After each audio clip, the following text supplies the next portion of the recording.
વડોદરામાં સર્જાયેલી જળબંબાકારની સ્થિતિના કારણે લોકો હેરાન પરેશાન બન્યા છે।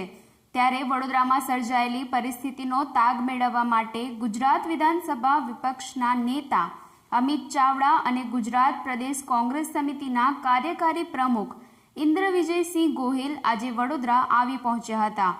લકડીપુલ કોંગ્રેસ કાર્યાલય ખાતે કોંગી હોદ્દેદારો અને કાર્યકર્તા સાથે બેઠક યોજ્યા બાદ તેઓ અસરગ્રસ્ત વિસ્તારોની મુલાકાત માટે પહોંચ્યા હતા, જેમાં તેઓની સાથે કોંગ્રેસના કોર્પોરેટર બાળુ સુર્વે, વોર્ડ પ્રમુખ રાજુ મકવાના, શહેર કોંગ્રેસ પ્રમુખ ઋત્વિજ જોશી, વિપક્ષના નેતા ચંદ્રકાંત શ્રીવાસ્તવ સહિતના લોકો ઉપસ્થિત રહ્યા હતા। જાહેરાતો કરી હતી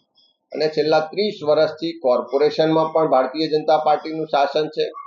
રાજ્યમાં પણ ભારતીય જનતા પાર્ટીની સરકાર છે અને તમે હિસાબ કરશો તો 30 વર્ષમાં અનેક વખત આ વડોદરા શહેરમાં આ સરકાર સર્જિત પૂર આવી ચૂક્યું છે। કરોડો અબજો રૂપિયાનું નુકસાન અનેક વખત થઈ ચૂક્યું છે। તો શું સરકાર હજુ દર વર્ષે નુકસાન થાય આવીને ખાલી વાત કરવાની ને પછી ભૂલી જવાની એ જ કાર્યવાહી કરવા માંગે છે કે કોઈ નક્કર કાર્યવાહી કરવા માંગે છે?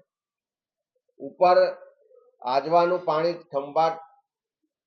આખાતમાં લઈ જવાની તો યોજના બહુ લાંબી અને દૂરની વાત છે, પણ આ વડોદરા શહેરમાં વિશ્વામિત્રી નદીની આસપાસ આ અઘોરા મોલ જેવા મોટા મોટા બિલ્ડરોના, મોટા માણસોના જેટલા ગેરકાયદેસર બાંધકામો થયા છે, જે નિયમો તોડીને નદી પર દબાણ કરવામાં આવ્યું છે, એટલું દૂર કરવામાં આવે, જે કુદરતી કાંસ હતા, જે તળાવ હતા, જે પાણીના નિકાલની વ્યવસ્થાઓ હતી, એની ઉપર જેટલું દબાણ ને બાંધકામ કરવામાં આવ્યું છે એટલું દૂર કરી બતાવે એ મંત્રીશ્રી કે સરકાર કે કોર્પોરેશન, તો પણ હું ચોક્કસ કહું છું કે આવતા ચોમાસામાં વડોદરા વાસીઓને આપણે ડૂબતા બચાવી શકીશું। વડોદરામાં જે વારંવાર તબાહી સર્જાય છે એમાં થોડી રાહત અપાવી શકીશું। એટલે માન્ય મંત્રીશ્રી કે અત્યારે મુખ્યમંત્રીશ્રી આવે છે એમને પણ કહેવું છે કે લાંબો પ્રોજેક્ટ તો કરશો, સારી વાત છે, બોલ્યા છો એ મુજબ કરજો, પણ પહેલી જરૂરિયાત અહીં આગળ લોકોને વળતર આપો, સહાય આપો, બચાવ કરો, લોકોમાં જે વિસ્તારોમાં ગંદકી છે એને સફાઈ કરાવો, દવાનો છંટકાવ કરાવો, આરોગ્યની વ્યવસ્થાઓ કરો અને પહેલી કામગીરી જે કોર્પોરેશનના હસ્તક જ છે, એના અધિકાર ક્ષેત્રમાં છે, આ વિશ્વામિત્રી નદીના આસપાસના જે મોટા બાંધકામો છે દૂર કરો। જે પણ એના વરસાદી પાણીના નિકાલની વ્યવસ્થાઓ હતી, જે પણ તળાવ કે બીજી અન્ય સંગ્રહની વ્યવસ્થા હતી, એની ઉપરના દબાણો દૂર કરશો